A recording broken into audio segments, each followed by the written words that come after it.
ये कहानी दो क्लासमेट्स की है जो एक दूसरे को बिल्कुल पसंद नहीं करते थे, लेकिन हालात ऐसे बने कि वे एक ऐसी जगह पर फंस गए जहां सरवाइव करना बहुत मुश्किल था। वे महीनों तक एक आइलैंड पर साथ रहे। अब सवाल ये है कि उन्होंने वहां कैसे सरवाइव किया और उनके बीच क्या क्या हुआ। ये सब हम आज की कहानी में देखेंगे। आज की कहानी शुरू होती है एमा नाम की एक खूबसूरत लड़की से। एमा हर सुबह जल्दी उठती है और स्कूल जाने के लिए तैयार होती है। वह स्कूल की एक शानदार और फेमस स्टूडेंट है जिसके बहुत सारे दोस्त हैं। दूसरी तरफ डीन है, एमा से बिल्कुल अलग। वह एक आलसी लड़का है जो सुबह लेट उठता है। उठते ही वह बाथरूम जाकर ब्रश करता है और फिर सीधा वीडियो गेम खेलने बैठ जाता है। उसके पिता जैक उसे टोकते हैं कि वह स्कूल के लिए लेट हो जाएगा। इधर एमा की छोटी बहन स्टेसी भी स्कूल जाने के लिए तैयार होती है। उनकी माँ, जिनका नाम बारबरा है, दोनों बहनों को स्कूल छोड़ने जाती हैं। इसके बाद एमा स्कूल पहुंचकर अपनी बेस्ट फ्रेंड लिज से मिलती है। वे बातें कर ही रहे होते हैं कि तभी स्टीफन नाम का एक स्टूडेंट आकर एमा को हाय कहता है। ये देखकर लिज एमा को चिढ़ाने लगती है। उसी दिन क्लास में मिस्टर क्रिश्चियन सेन, जो उनके टीचर हैं, बताते हैं कि अगली सुबह ठीक 7 बजे ट्रिनिटी आइलैंड के ट्रिप के लिए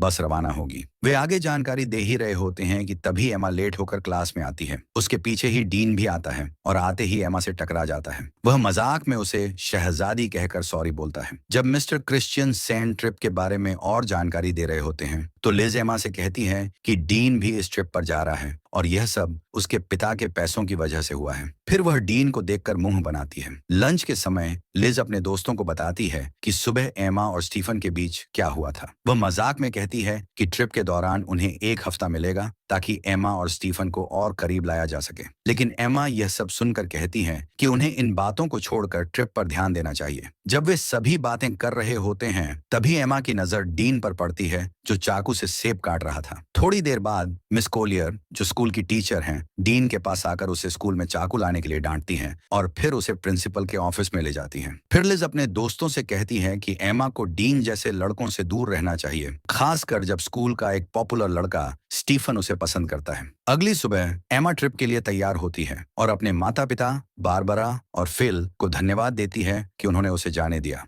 दूसरी ओर डीन ट्रिप पर नहीं जाना चाहता। उसके पिता जैक उसे समझाते हैं कि स्कूल का नियम तोड़ने के बाद भी उन्होंने कितनी कोशिश करके उसे ट्रिप पर भेजने का इंतजाम किया है। यह सुनकर डीन मान जाता है। इसके बाद मिस्टर क्रिश्चियन सेन सभी को बस में चढ़ने के लिए कहते हैं। बस में चढ़ते समय स्टीफन एमा से पूछता है, कैसी हो एमा? ये देखकर लिज उसे फिर चिढ़ाने लगती है, लेकिन एमा उसकी बातों पर ध्यान नहीं देती। कुछ समय बाद वे ट्रिनिटी आइलैंड पहुंच जाते हैं। बस से उतरते ही मिस कोलियर सभी को बताती हैं कि वे कुछ देर के लिए पूल में मजे कर सकते हैं, लेकिन डिनर से पहले सबको वापस आना होगा। अगले दिन से ट्रिप की गतिविधियां शुरू होंगी। कुछ देर बाद एमा और उसके दोस्त पूल में जाते हैं। वहां एमा स्टीफन से मिलती है और सभी साथ मिलकर मस्ती करने लगते हैं, लेकिन डीन अकेले खड़ा बालकनी से ये सब देख रहा होता है। उसी शाम एमा की दोस्त लिज आकर उसे बताती है कि स्टीफन ने उन्हें एक पार्टी में बुलाया है जो यहाँ के एक लोकल बोट पर हो रही है, लेकिन एमा ये सुनकर मना कर देती है। हालांकि उसके दोस्त जिद करके उसे मना लेते हैं। इसके बाद वे सभी पार्टी के लिए बोट पर चले जाते हैं। वहां पहुंचने के बाद एमा अपनी दोस्त हेलेन को ढूंढने लगती है, लेकिन तभी वह देखती है कि स्टीफन किसी और लड़की को किस कर रहा है। ये देखकर एमा वहां से जाने लगती है।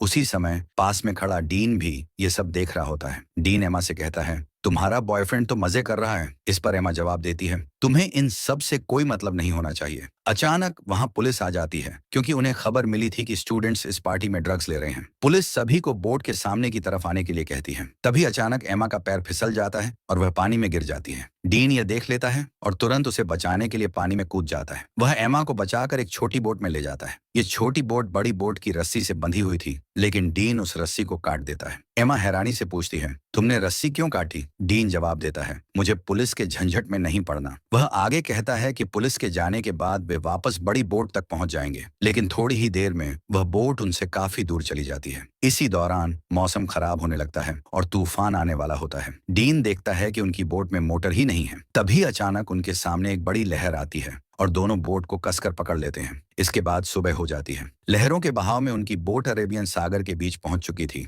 डीन का फोन पहले ही बंद हो चुका था, तो वह एमा से उसका फोन देने के लिए कहता है, लेकिन एमा के फोन में नेटवर्क नहीं आ रहा था। एमा कहती है, हमें पार्टी बोर्ड का पीछा करना चाहिए था। इस पर डीन जवाब देता है, चिंता मत करो, कोई ना कोई हमें लेने आ ही जाएगा। वे बात कर ही रहे थे कि अचानक एमा को थोड़ी दूरी पर एक आइलैंड दिखता है। यह देखकर डीन बोट को उस आइलैंड की तरफ ले जाने लगता है। बहुत मेहनत के बाद वे दोनों किसी तरह उस आइलैंड तक पहुंच जाते हैं। आइलैंड पर पहुंचकर एमा फिर से फोन के नेटवर्क को चेक करती है, लेकिन वहां भी कोई नेटवर्क नहीं मिलता। इसी बीच डीन को बोट में एक फ्लेयर गन मिलती है तो वह उसे उठा लेता है। इसके बाद दोनों इस उम्मीद में आगे बढ़ते हैं कि शायद अंदर जाने पर उन्हें कोई मदद मिल जाए। दूसरी ओर होटल में पिछली रात की पार्टी के कारण मिस्टर क्रिश्चियन सेन ट्रिप को कैंसिल कर देते हैं। तभी लिज मिस कोलियर से कहती है कि एमा होटल वापस नहीं आई है। वह यह भी बताती है कि उसे लगा था कि एमा शायद किसी और के साथ थी, इसलिए उसने किसी को नहीं बताया। लिज यह भी कहती है कि उसने एमा को आखिरी बार पार्टी बोर्ड पर देखा था। इसके बाद मिस्टर क्रिश्चियन सेन सभी की अटेंडेंस लेते हैं और उन्हें पता चलता है कि डीन भी गायब है। अब यह साफ हो जाता है कि एमा और डीन दोनों ग्रुप से लापता हैं। पुलिस एमा के दोस्तों से पूछताछ करती है। मिस कोलियर पुलिस से पूछती हैं, क्या उन्हें ढूंढने का कोई तरीका है? इस पर पुलिस जवाब देती है, ऐसे केस अक्सर होते रहते हैं। हो सकता है कि वे खुद ही वापस आ जाएं, लेकिन अगर वे समुद्र में कहीं फंस गए हैं तो उन्हें ढूंढना थोड़ा मुश्किल हो सकता है। जब डीन के पिता जैक को पता चलता है कि उनका बेटा लापता है तो वे तुरंत स्कूल पहुंचते हैं। वहां वे एमा की मां बारबरा से मिलते हैं। उसी समय फील भी वहां आ जाता है। सभी परेशान होकर प्रिंसिपल से पूछते हैं कि उनके बच्चे कहाँ हैं, लेकिन प्रिंसिपल ठीक से कोई जवाब नहीं दे पाते। इसके बाद तीनों चिंतित होकर वहां से चले जाते हैं। वहीं एमा और डीन आगे बढ़ रहे थे और कुछ दूर चलने के बाद उन्हें जंगल के अंदर एक खूबसूरत झरना दिखता है। डीन को यह बहुत अच्छा लगता है तो वह एमा से उसकी एक तस्वीर लेने के लिए कहता है, लेकिन एमा मना कर देती है और कहती है, हम यहाँ फंसे हुए हैं और तुम्हें यहाँ अच्छा लग रहा है। मुझे इस ट्रिप में प्रोजेक्ट के लिए अच्छे मार्क चाहिए थे क्योंकि मुझे आगे प्रिंसटन यूनिवर्सिटी में पढ़ना है। अगर हम जल्द से जल्द यहाँ से नहीं निकले तो सब बर्बाद हो जाएगा। इसके बाद वे दोनों आगे बढ़ते हैं और कुछ घंटे बाद इस आइलैंड के किनारे तक पहुंच जाते हैं, लेकिन अब तक न उन्हें कोई रास्ता मिला था और न ही कोई मदद। यह देखकर वे वापस बोट के पास जाने का सोचते हैं। जब वे वहां पहुंचते हैं तो देखते हैं कि उनकी बोट अब किनारे पर नहीं थी। समुद्र की लहरें उसे कहीं बहा ले गई थीं। अब उनके पास सिर्फ एक लाइफ जैकेट बची थी। इसके बाद पूरा दिन चलते चलते वे दोनों थक जाते हैं और सूरज भी डूब जाता है। डीन आग जलाता है और दोनों यहीं पर रात रुकने का फैसला करते हैं। डीन देखता है कि एमा को ठंड लग रही है तो वह अपनी शर्ट उतारकर उसे दे देता है। फिर दोनों बात करने लगते हैं कि शायद कल तक उनके पेरेंट्स उन्हें ढूंढ लेंगे। अगली सुबह डीन जागता है और देखता है कि एमा वहां नहीं है। वह उसे ढूंढते हुए समुद्र किनारे पहुंचता है और देखता है कि एमा SOS लिख रही है। डीन पूछता है, तुम क्या कर रही हो? तो एमा जवाब देती है, जान बचाने की कोशिश कर रही हूँ, हमें पीने के लिए पानी भी ढूंढना होगा। इसके बाद डीन तैरने चला जाता है और एमा उसे देखने लगती है। दूसरी ओर होटल में मिस्टर क्रिश्चियन सेन एमा और डीन के माता पिता को बताते हैं कि पुलिस उन्हें ढूंढ रही है और उन्हें समुद्र में एक छोटी बोट मिली है जो शायद उन्हीं की हो सकती है। यह सुनकर जैक कहते हैं, अगर पुलिस कुछ नहीं कर पा रही है तो हमें किसी प्राइवेट रेस्क्यू टीम को काम पर लगा देना चाहिए। लेकिन मिस्टर क्रिश्चियन सेन उन्हें समझाते हैं कि पुलिस अपना काम अच्छे से कर रही है और जल्द ही बच्चों को ढूंढ निकालेगी। वहीं हम देखते हैं कि एमा पानी पीने जाती है, लेकिन उसे अजीब सा महसूस होने लगता है। ऐसा लगता है जैसे कोई उसे देख रहा हो। वह घबरा जाती है और जल्दी से वहां से लौट आती है। इसके बाद दोनों मिलकर धूप से बचने के लिए पत्तों से एक छोटी सी झोपड़ी बनाते हैं। थोड़ी देर बाद एमा समुद्र के किनारे बड़े अक्षरों में SOS लिखती है ताकि अगर कोई रेस्क्यू टीम यहाँ से गुजरे तो उन्हें देख सके। फिर दोनों इस आइलैंड पर जो भी खाने लायक चीजें मिलती हैं उन्हें ढूंढने लगते हैं। डीन को केले का एक पेड़ मिलता है तो वह केले तोड़ कर लाता है और दोनों भरपेट खाते हैं। इस आइलैंड में बहुत गर्मी होती है और एमा फुल पैंट पहनकर नहीं रह सकती, लेकिन सिर्फ पैंट ही में भी नहीं रह सकती, इसलिए वह अपनी पैंट काटकर उसे शॉर्ट्स बना लेती है। इसके बाद एमा देखती है कि डीन झोपड़ी में आकर सो रहा है तो वह भी वहीं आकर लेट जाती है। अचानक डीन करवट बदलते हुए एमा पर हाथ रख देता है, लेकिन एमा को यह अच्छा लगता है इसलिए वह कुछ नहीं कहती। अगले दिन जब एमा वाटरफॉल में नहा रही होती है तभी डीन वहां आकर सनस्क्रीन मांगता है। एमा कहती है, मैं यहाँ नहा रही हूँ, तुम दूसरी तरफ जाओ। तो डीन जवाब देता है, तुम्ही ने तो कहा था कि पहरा देना। ये सुनकर एमा कहती है, इस आइलैंड में कोई और भी है इसलिए मैंने ऐसा कहा था। उधर होटल में बारबरा एमा को लेकर बहुत परेशान थी और न्यूज में बताया जा रहा था कि एमा और डीन के गायब होने का मामला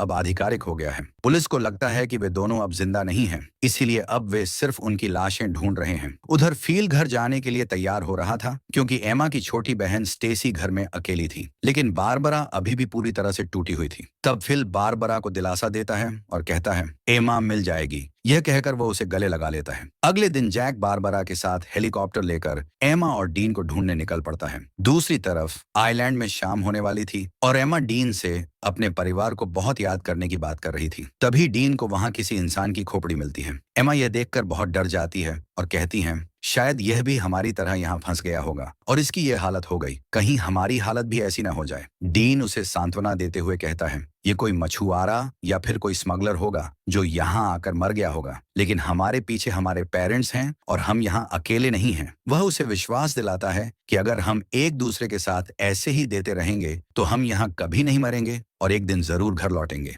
ये कहने के बाद डीन एमा को किस करने लगता है। एमा पहली बार किसी को किस कर रही थी और उसे यह अच्छा भी लग रहा था। अब रात हो चुकी थी और डीन सारी हदें पार कर देता है। उसी समय आइलैंड में एक बड़ा तूफान आता है, लेकिन एमा पहली बार इस तूफान को एंजॉय कर रही थी और बहुत खुश थी। सुबह होते ही एमा जागती है और देखती है कि डीन वहां नहीं है। वह घबराकर डीन को पुकारने लगती है, लेकिन कोई जवाब नहीं मिलता। डर के मारे वह डीन को ढूंढने जंगल में चली जाती है। थोड़ी दूर जाकर वह देखती है कि डीन एक गड्ढा खोद रहा है, जिससे उसे समझ नहीं आता कि वह ऐसा क्यों कर रहा है। तभी अचानक एमा का पैर फिसल जाता है और वह गिरकर घुटने में चोट लगा लेती है। डीन तुरंत उसकी मदद करता है, उसकी चोट पर ध्यान देता है और कहता है, तुम ठीक हो जाओगी। इसके बाद दोनों वाटरफॉल में नहाने चले जाते हैं, जहां डीन एमा को अपनी माँ के कार एक्सीडेंट में मरने की कहानी सुनाता है। एमा ध्यान से उसकी बातें सुनती है और उसे डीन के दर्द का एहसास होता है। कुछ देर बाद बारिश शुरू हो जाती है और डीन उसमें मस्ती करने लगता है। एमा उसे देखकर मुस्कुराने लगती है और फिर दोनों बारिश में नाचने लगते हैं। डीन एमा के बालों में एक खूबसूरत फूल सजा देता है,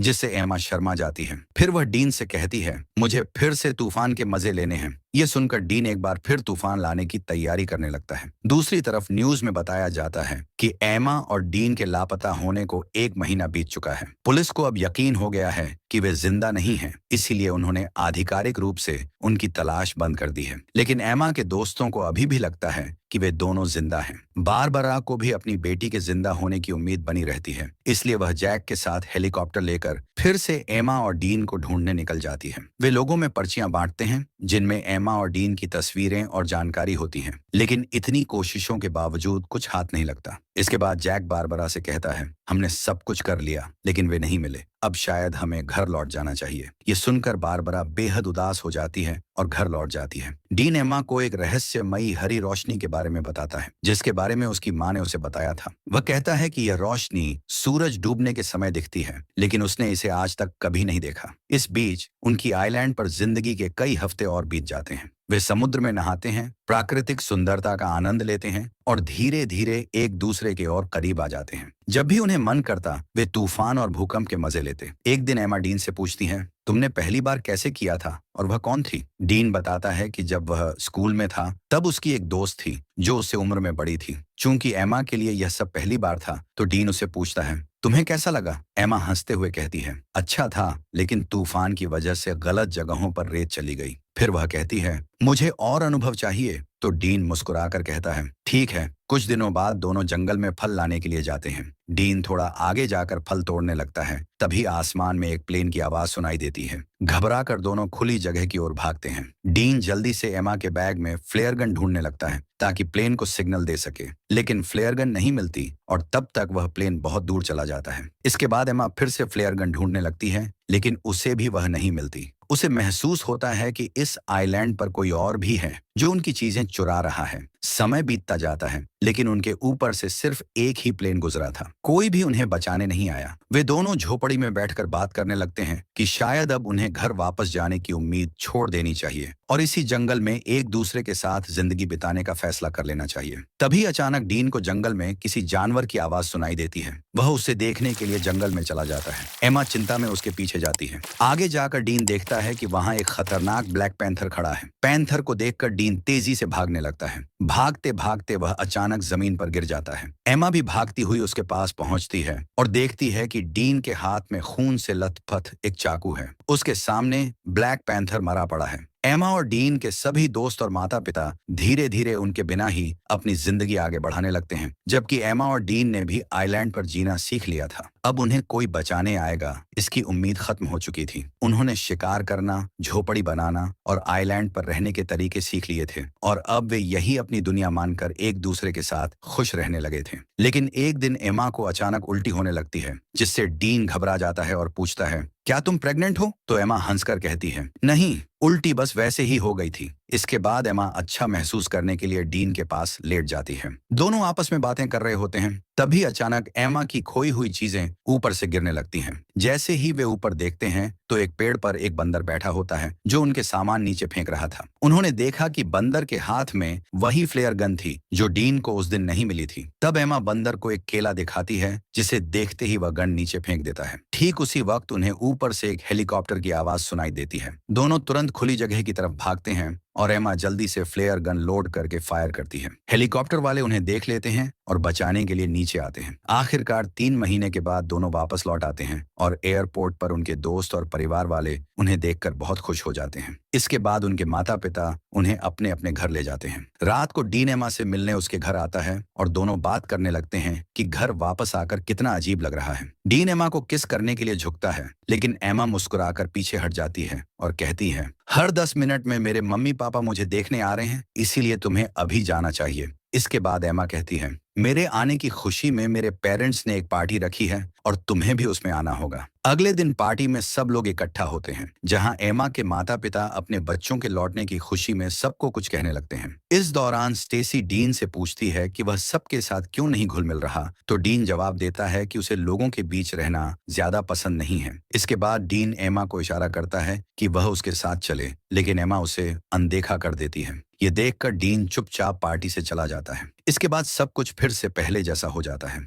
एमा के आइलैंड से लौटने के बाद वह बहुत फेमस हो जाती है, लेकिन डीन अब भी अकेला रहता है। जब भी दोनों एक दूसरे के पास से गुजरते हैं तो बस एक दूसरे की तरफ देखते हैं, मगर बात नहीं करते। कुछ दिनों बाद एमा डीन को कॉल करती है, लेकिन डीन कॉल नहीं उठाता। फिर एमा के रूम में स्टेसी आती है और कहती है कि उसके लापता होने के बाद सबने उसे बहुत मिस किया था। मम्मी पापा बहुत परेशान थे और उन्होंने तो मान लिया था कि शायद वह अब कभी वापस नहीं आएगी, लेकिन अब जब सब अच्छे से एक साथ हैं तो वे बहुत खुश हैं। यह सुनकर एमा स्टेसी को गले लगाती है और कहती है कि वह उसकी सबसे अच्छी बहन है। इसके बाद दोनों प्रोम पार्टी में साथ जाने का फैसला करती हैं। दूसरी ओर डीन अपनी माँ की कब्र पर जाता है और वहां खड़े होकर उसे बहुत याद करता है और रोने लगता है। प्रोम पार्टी की रात डीन घर पर टीवी देख रहा होता है। तभी उसके पिता उससे पूछते हैं कि क्या वह पार्टी में उनके कोट को पहनकर जाना चाहेगा। दूसरी तरफ एमा अपनी बहन स्टेसी के साथ पार्टी में पहुंच जाती है। तभी लिज उसे एक सरप्राइज देने के लिए आगे ले जाती है और एमा देखती है कि बाहर बारिश में